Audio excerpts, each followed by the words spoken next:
আমাৰ বাকুংগুৰি সমষ্টি হিচাপে আজি যেহেতু আমাৰ BSU ইউথ ওমেনৰ কৰ্মী সভা আছিলে, যিমানখিনি আমি আশা কৰিছোঁ ইমানখিনি মানুহ হৈছে। আশা কৰিছোঁ আগন্তুক যিটো BTC নিৰ্বাচন এই আজি যিটো মানুহবিলাক যোগদান হৈছে বা আমাৰ সহায় কৰিছে, এই মানুহসকলে সদায় আমাৰ লগত আছে আৰু সব সময় মানে BTC BPৰ লগতে থাকিব। কাৰণ যোৱা MP ইলেকশ্যনটো আমি দেখিছোঁ আমাৰ বাকুংগুৰি হিচাপে আমি যথেষ্ট ভাল ৰিজাল্ট কৰিছোঁ আৰু ইয়াৰ কাৰণে আমাৰ চিন্তা কৰিব লগা একো নাই। দুদিনমানৰ আগত APCCৰ সভাপতি গৌৰৱ গগৈ আপোনাৰ সমষ্টিতে মিটিং কৰিব, কি ক'ব? তেখেতক মই ৱেলকাম কৰিছোঁ, কাৰণ গণতন্ত্ৰ হিচাপে সব ৰাজনৈতিক দলে খেলিব পাৰিব আমাৰ বাকুংগুৰি সমষ্টিত। কোনো মানুহ মানা ধৰো কংগ্ৰেছে যদি খেলক, ইয়াত ৰাইজৰ লগত আলোচনা কৰক, ৰাইজক লগ ধৰক।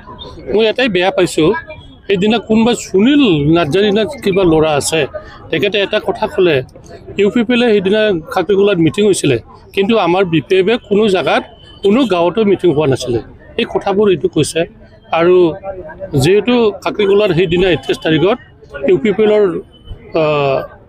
ইহঁতৰ কি কয় বেনিফিচিয়াৰী স্কিমৰ কাৰণে মিটিং হৈছিলে, তাত প্ৰমোদ বড়ো ডাঙৰীয়াই এটা কথা কৈছে, মোক এই নাইগাঁৱতে আক্ৰমণ কৰিছে। কিয় আক্ৰমণ কৰা হ'ল এই কথাটো নক'ল, কাৰণ সেইদিনা 9 তাৰিখ আছিলে, 10 তাৰিখত আমাৰ নিৰ্বাচন, 8 তাৰিখত আমাৰ মডেল অফ কণ্ডাক্ট হিচাপে আমি কেম্পিং কৰিব নোৱাৰোঁ।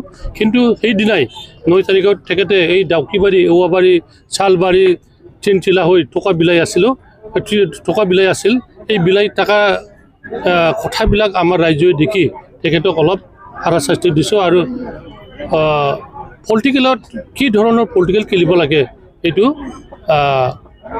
শিক্ষা দিছে। এইটোতো বেয়া হোৱা নাই, কাৰণ তেখেতে জানিব লাগিছিল যে 9 তাৰিখত মই পইচা বিলাব নোৱাৰোঁ, মিটিং কৰিব নোৱাৰোঁ। তেখেতে গুণ্ডা বাহিনী লৈ 12টা গাড়ী লৈ নাইগাঁও ৰাতিত গৈছিলে, এই সময়তে এটা দুৰ্ঘটনা হ'ল। এইটো হ'ব নালাগিছিলে, কিন্তু তেখেতে প্ৰমোদ বড়ো ডাঙৰীয়াই এই ঘটনাটো হ'ব দিলে।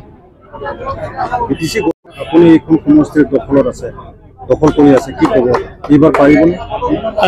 2025 ছেপ্টেম্বৰত যিটো BTC নিৰ্বাচন হ'ব লগা, ইয়াতো আমাৰ চিন্তা কৰিব একো নাই, কাৰণ BPF ইয়াত জিকাই যাবই। লাষ্ট MP ইলেকশ্যনত আমাৰ 4,400 কিমানবা ডিফাৰেঞ্চ আছিলে, এবাৰ আমি ইয়াতকৈ বেছি ডিফাৰেঞ্চ কৰাৰ কাৰণে চিন্তা কৰিছোঁ। আমি আগত 19,000 ভোট পাইছিলে, এবাৰ আমি 21,000 ক্ৰছ কৰি লওঁ।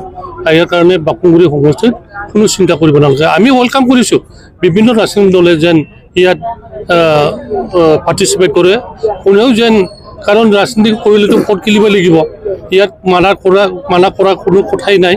ইয়াৰ কাৰণে সকলোকে ৱেলকাম কৰিছোঁ, যিজন পাৰ্টীয়ে ইয়াত আহক আমি ৱেলকাম কৰিছোঁ। আৰু ফ্ৰেণ্ডলি যেন দাদাভাই হিচাপে ৰাজনীতি খেলোঁ, সেইটো মই আহ্বান কৰিছোঁ।